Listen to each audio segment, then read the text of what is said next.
गर्म सुनहरी मैदानों वाली सनी सवाना में दो बूढ़े किंवदंतियां रहती थी, जिन्होंने सारी उम्र दौड़ लगाई थी। ऑस्कर शुतुरमुर्ग, जिसकी गर्दन पर अब चांदी जैसे पंख चमकते थे, और एडना एल्क, जिसकी सफेद चमकती सींग धूप में जगमगाती थी। 60 सालों से वे हर दौड़ में साथ साथ दौड़ते आए, और इसी तरह पदक, यादें और दिलों के रिश्ते जमा करते रहे। ऑस्कर के पास 49 पदक थे, एडना के पास 48, और दोनों ही 50 तक पहुंचने का सपना देखते थे। हर शाम वे सनसेट हिल पर बैठकर आसमान के नारंगी गुलाबी रंगों को देखते। ऑस्कर छाती फुलाकर कहता, एक दिन मैं 50वां पदक जीतकर साबित कर दूंगा कि शुतुरमुर्ग ही सबसे तेज है। एडना हंसकर कहती, देखते हैं पंखू, इस साल तो जीत इन सींगों की होगी। पर जैसे ही अंधेरा होता, वे दोनों अपनी पसंदीदा तरबूज की फाके बांटते और तारों के निकलने तक कहानियां सुनाते। इस साल ग्रेट गोल्डन ट्रॉफी आखिरी बार दी जाने वाली थी। विजेता को लाइफ टाइम चैंपियन का ताज मिलता। ऑस्कर और एडना ने एक साथ घोषणा की, यह हमारी अंतिम दौड़ होगी, इसके बाद हम आराम करेंगे। सवाना खुशियों से भर उठी। ज़ेब्राओं ने अपने गालों पर धारियां बनाई, जिराफ और ऊंचे हो गए ताकि देख सकें, और आलसी हिप्पो भी देखने बाहर आ गए। दौड़ का दिन तेज धूप और चमक के साथ आया। दो पुराने अकासिया पेड़ों के बीच फिनिश लाइन पर लाल रिबन लहरा रहा था।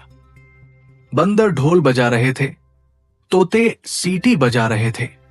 गो के साथ ही ऑस्कर बिजली की तेजी से आगे निकला, सुनहरी धूल उड़ाते हुए।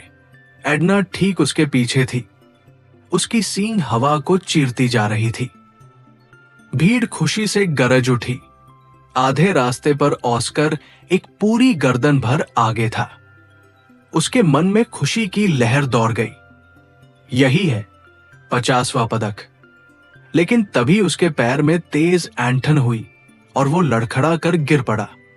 एडना फिनिश लाइन के करीब पहुंच गई थी, लेकिन तभी उसे पीछे से हल्की दर्द भरी सिसकारी सुनाई दी।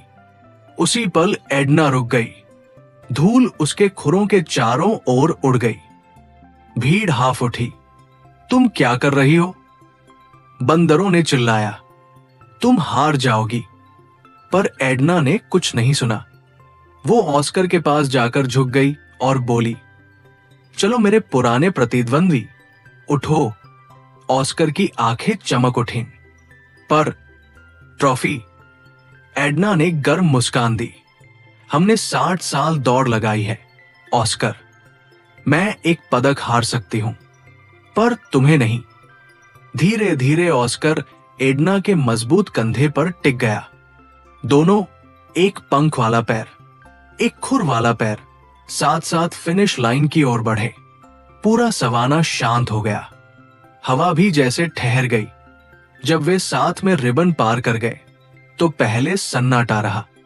फिर एक छोटे ज़ेब्रा बच्चे ने ताली बजाई। धीरे धीरे पूरी सवाना तालियों की गड़गड़ाहट में भर गई। ज्ञानवान हाथी जज आगे आए और बोले, आज कोई अकेला स्पीड चैंपियन नहीं है। आज ऑस्कर और एडना ने दिखाया है कि सच्चा लाइफ टाइम चैंपियन दोस्ती है। उन्होंने गोल्डन ट्रॉफी को उनके बीच रखा ताकि वह दोनों की हो सके।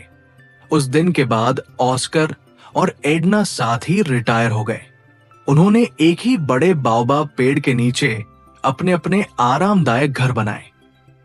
हर सुबह सूर्योदय देखते, हर शाम तरबूज खाते और पुरानी मजेदार बातें याद करते। छोटे जानवर उनकी कहानियां सुनने दूर दूर से आते। ऑस्कर कहता, पूरी कोशिश से दौड़ो, नन्हो। एडना जोड़ती, पर याद रखना, आज का प्रतिद्वंदी कल तुम्हें उठाने वाला दोस्त भी बन सकता है। और इस तरह सनी सवाना में एक नई परंपरा शुरू हुई। हर दौड़ की शुरुआत में सब चिल्लाते, तेज दौड़ो, लेकिन दयालुता मत भूलो, क्योंकि अब सब जानते थे कि सबसे बड़ी फिनिश लाइन रिबन से नहीं बल्कि दिल से बनती है। ऑस्कर और एडना ने अपनी सुनहरी उम्र प्रतिद्वंदी बनकर नहीं बल्कि सबसे अच्छे दोस्त बनकर बिताई, ये साबित करते हुए कि असली जीत पहले पहुंचने में नहीं बल्कि साथ पहुंचने में है।